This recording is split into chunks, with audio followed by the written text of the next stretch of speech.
Most people, when they think about the scariest stands in JoJo, immediately think about things like Gold Experience Requiem or Made in Heaven. But honestly, those stands are terrifying mostly because they're powerful. But there's another stand that's scary for a completely different reason. Not because it's flashy, not because it's complicated, but because if it appeared in real life, it would probably cause one of the worst biological disasters in human history. And the craziest part, almost nobody talks about it. I'm talking about Green Day. And yes, the mold stand. Now I know what you're thinking. A mold stand? That doesn't sound that scary. But here's the thing. Green Day might actually be one of the most dangerous stands in the entire series. Let's break down why. First, we need to talk about how Green Day actually works. At first glance, the ability seems simple. If you go down even just a little, you start rotting. Your body begins to grow a deadly mold that spreads across your skin, destroys your organs, and kills you almost instantly. Sounds bad already. But then, you realize something important. This ability isn't limited to a single target. It affects everyone in the area. Anyone who lowers their position, even slightly, becomes infected. That means something as simple as walking downstairs, jumping, tripping, or even crouching could instantly kill you. Now, imagine this happening in a real city. People walking down sidewalks, cars going downhill, elevators moving. Suddenly, hundreds of people start collapsing in the streets. And the worst part, most of them wouldn't even know why. And it gets worse, because Green Day spreads chaos extremely fast. When someone dies from the mold, their body releases even more spores, meaning the infection spreads further and further. In other words, this stand turns gravity itself into a death sentence, and that's already terrifying. But the real reason Green Day is so dangerous is its user, Chocolata. This guy isn't just evil, he's one of the most disturbing villains in JoJo. A former doctor who literally enjoyed watching people suffer. He would record his victims dying just for entertainment. So when someone like that gets a stand that can wipe out entire city blocks, yeah, that's a problem. But what makes Green Day especially terrifying is how unfair the ability is. Most stands at least require direct combat. Green Day doesn't. You don't even need to see the enemy. You could be miles away from the user and still die just from walking down a hill. It's basically a biological weapon with stand powers. And the scariest part, it's incredibly hard to counter. You can't punch mold, you can't block gravity, and unless you somehow figure out the ability immediately, you're probably already dead. That's why the fight against Chocolata in Golden Wind is so intense, because the characters aren't just fighting a stand, they're fighting a disaster, a walking pandemic. And honestly, if Giorno hadn't stopped him, Green Day could have wiped out an entire city, maybe even more. So next time someone talks about the most terrifying stands in JoJo, don't just think about the strongest ones. Think about the ones that could destroy the world quietly, without explosions, without time manipulation, just mold. And somehow, that might be even worse.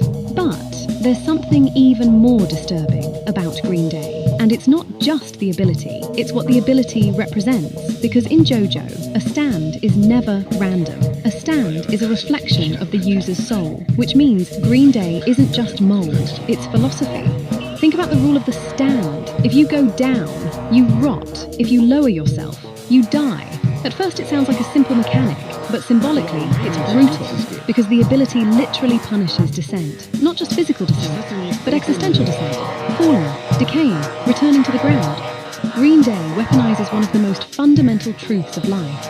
Everything that lives eventually falls. Gravity pulls everything down. Bodies decay. Civilizations collapse. Entropy wins. And Chocolata turns that universal law into a weapon, which is why the stand feels so unsettling. Most stands fight against reality. Time manipulation. Fate manipulation.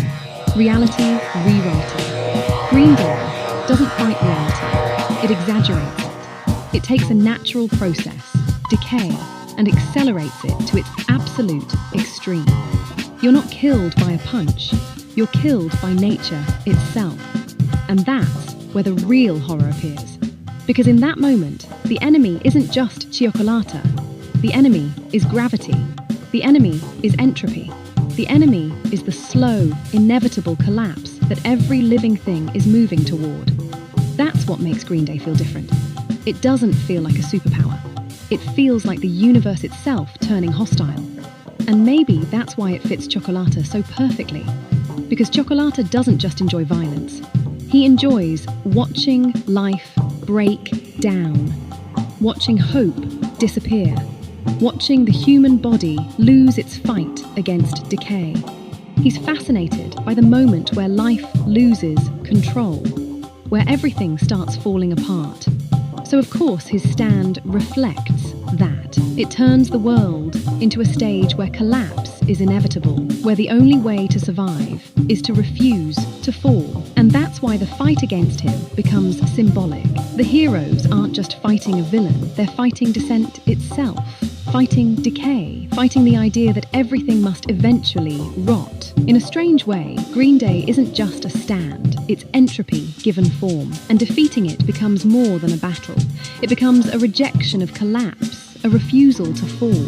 Now, every villain has power, but the most terrifying ones have followers, not allies, not equals, followers.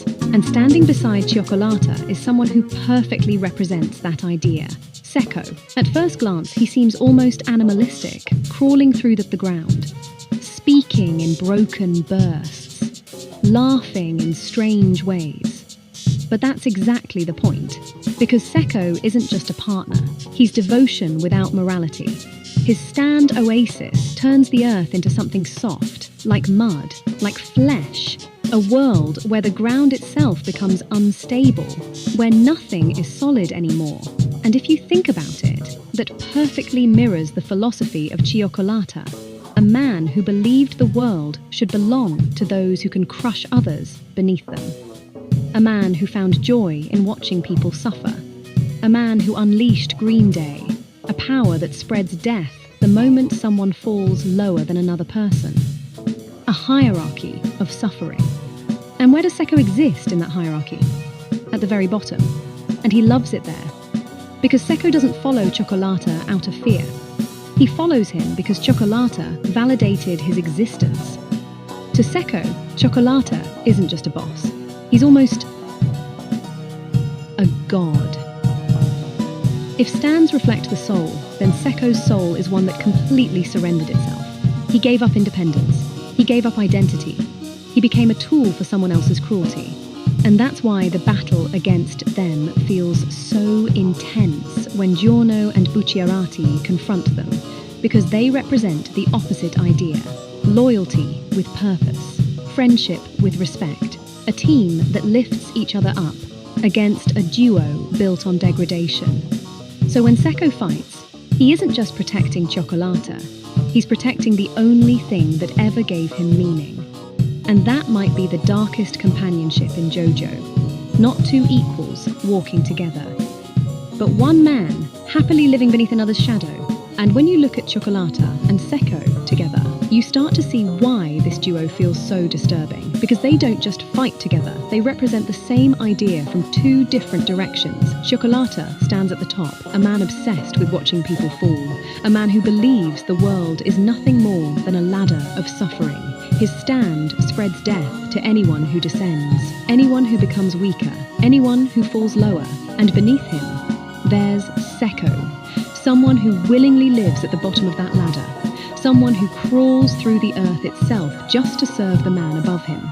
One controls decay, the other lives inside it. Green Day spreads rot through the world above. Oasis drags everything down into the mud below. Together, they create a closed system of collapse. Up above, you fall. Down below, you sink. There's no safe direction. And maybe that's why their defeat feels so satisfying in the story. Because Giorno and Bucciarati's team represents the exact opposite philosophy. They climb together, they lift each other up, they refuse to abandon the people beside them. Where Cioccolata builds a world of hierarchy, Bucciarati builds a world of trust. where Sekko gives up his humanity. Bucciarati's team fights to protect theirs. And in the end, that's what truly defeats them. Not just stronger stands, but a stronger idea. Because JoJo has always been about more than powers. It's about what those powers say about the people who wield them. And Cioccolata and Sekko might be one of the darkest reflections of that idea in the entire series.